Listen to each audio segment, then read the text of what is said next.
Hi, everybody. Welcome back to a special edition of VCTV, and this is VCTV News. Here we, as we do here on VCTV, we talk a lot about different technologies and industries along with regions around the world. But one underlining topic we continue to talk about is blockchain and what's happening in the world of blockchain, whether that be decentralized finance, talking about infrastructure, applications, NFTs, digital currencies, and the like. And we want to bring some more of that news to you every day. And so, as I do on episodes when we talk specifically about the subject, I read a ton of headlines, keeping you in the know as to what's going on in the world. Doing that again today to make sure that you have the latest and greatest, the digestible version of blockchain news that's happening around the world. With that, let's get to the headlines. All right. First and foremost, PayPal released a ton of information over the last week about their current strategy around digital currencies, but also on the amount of user engagement they've seen since opening up the ability for users to buy and sell digital currencies. Those who purchased digital currencies, they said, according to their quarterly earnings, actually came back to the application 2 more times than they had in the past. Good news. Well, PayPal saw that as great news and decided that they're going to roll out their product suite around crypto into the UK in the coming months. So we saw it here in the United States in the first or the end of the year 2020. So in those last few months, now the UK and then greater Europe will get it in the second half of 2021.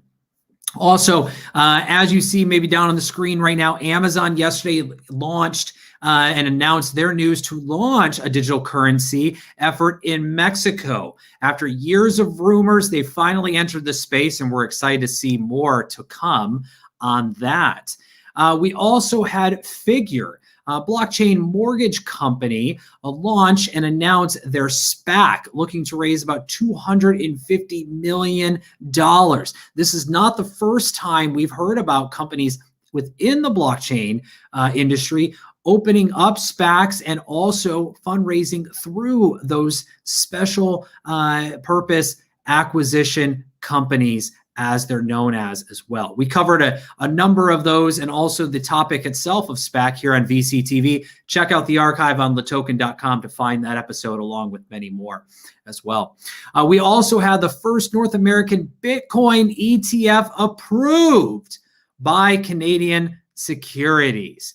More to come on that as we see the ETF space continue to grow here in 2020, as a lot of it was talked about in 2020. We're now seeing action here this year. As you see on the ticker as well, Bitcoin. Will Twitter make that step into the world of Bitcoin, adding it to their balance sheet following a number of other companies, including Tesla most recently? Well, very possibly. According to CoinDesk, early today, Twitter CEO Jack Dorsey announced that with partner Jay-Z, they will donate 500 Bitcoins, currently worth about $23.6 million, to set up an endowment trust to support Africa and India as well.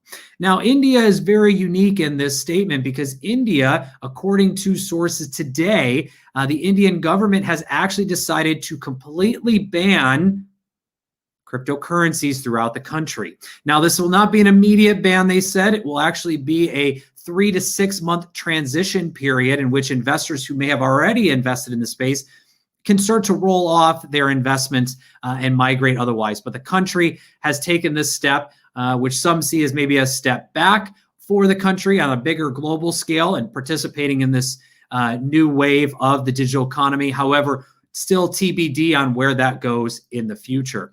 And looking at another big company, BlockFi, has announced, according to sources, that they are raising their Series D, as in Doge or Dog, at about 2.85 billion pre-money valuation. A huge step forward again for the industry and companies within. DeFi, decentralized finance, total lock value, TLV, is now resting just below 40 billion after crossing that all-time highs mark just under 24 hours ago yesterday as well. Those are some of the headlines as to what's happening in the space in blockchain, your digest for today, and we'll continue to update you on the latest and greatest as more news comes in to keep you updated on these trends. And if you'd like to hear more, you've got great breaking news, do reach out to us here at LATOKEN and the team and or myself to make sure we actually cover that here or get that up on the website as well. And a big thank you to the LATOKEN team and to Maria for making this possible every single day. And again, we'll be bringing this special edition of VCTV to you on a daily basis, again, to give you that digest of what's happening in the industry. Make sure to check out VCTV on latoken.com. And we'll be back with more VCTV after a short little break.